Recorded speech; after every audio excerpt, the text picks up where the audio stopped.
All right, guys, welcome back. Hex to Hex, Kiev to Rostov, Barbarossa, East Front Series, GMT.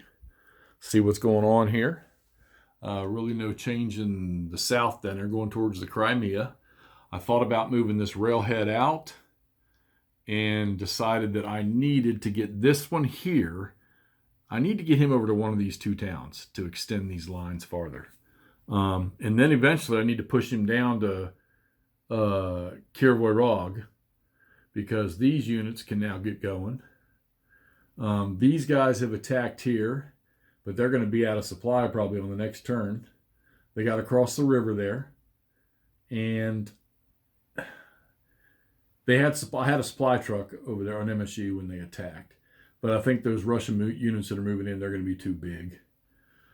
Complete defenses around Dnepro, yeah, that thing. The Russians attacked here to throw these Germans back across the Dnieper, and their attack failed. They didn't do any damage, and they had to retreat. Fortunately for them, they get their regular movement phase right after combat, so they move right back in there. So that's the plus for them. Let's see. All right, you see the breakout.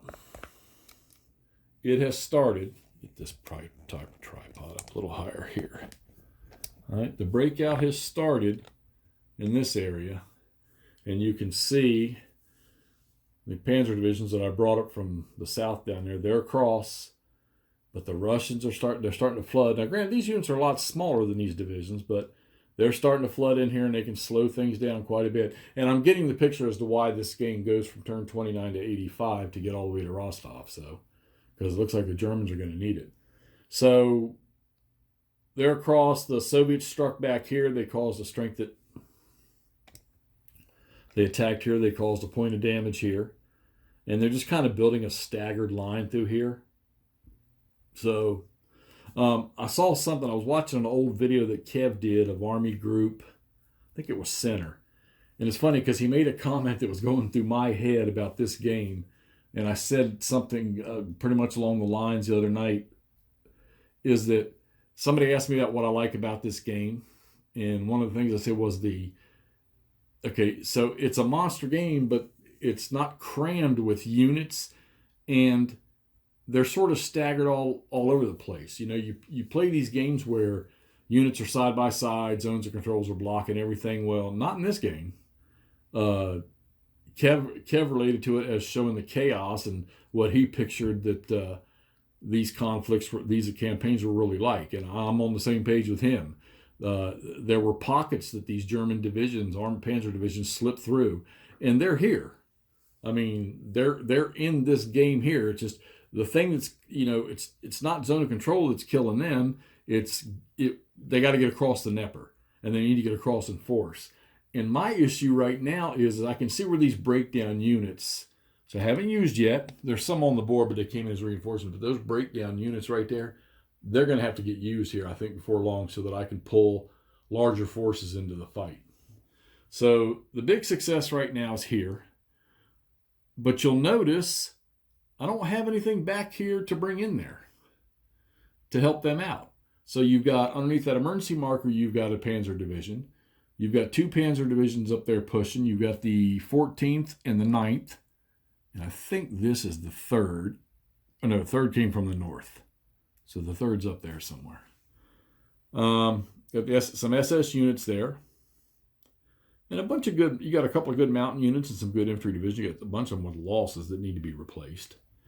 All right, the Soviets attacked back here in this hex, and there were two strong infantry units there. One was a step loss unit, but they can't retreat across the river. And they don't have a bridge that they own right there. So the Soviets took a step loss, but the Germans had to retreat. 2 infantry divisions, because you cannot retreat across the river unless it's frozen. Got there over there in the eliminated box now. They're going to have to be rebuilt. This Soviet unit right here, he still's not surrendered. Kiev, I thought about attacking and trying to throw those Germans back across the bridge there. But those Germans are in supply. The bridge is open right there. The road is. And the rail bridge is still being worked on. So yeah, that's you're not going to throw them out of there. I think the odds would have been 3-4 or something like that. All right, we're pulling the Soviets back behind the Dnieper here as best we can, getting them in these strongholds here. The Germans did attack, drove some of these guys out up here, drove the units. Well, they were sitting in front of that fortified hex right here, and this unit drove them out. And they're striking over here. Now, here's the interesting part. I really assumed that there was going to be some big, massive stroke of massive units up here, and there's not. You're looking at it. Maybe there's 1 or 2 more stacks coming in, but that's it.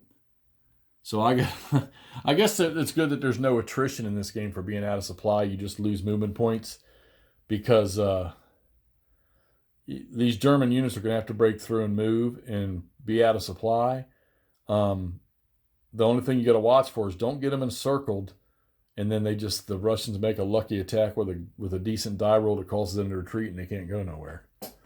So you can see the charts over there. You can see all the Russian units down there some are completely eliminated, can't be brought back in. There's no Germans that are completely eliminated, but they don't really get any points to start rebuilding that stuff over there. All right, so look at the overall map, and I was talking about there's pockets to move. I mean, you see there's gaps in here. There's the big gap here. There's gaps everywhere if you can just get units into them. And maneuver warfare. That's some think it may have started you think about the musket, or what do they call it, gunpowder era with Civil War and Napoleon, all that, and how the cavalry and all the maneuvering. Napoleon was an excellent use of maneuvering the troops. Well, you've just got a mechanized version of it here in this game, or a motorized version of it in this era. So you got to apply it.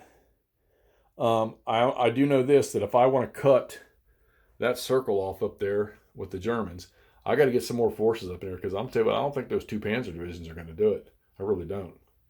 And it's like I say, since there's no attrition or loss of units because of supply, you do have surrender if a unit's cut off from supply and he's adjacent to a German unit. So, but you got to roll really, really low for those units to surrender.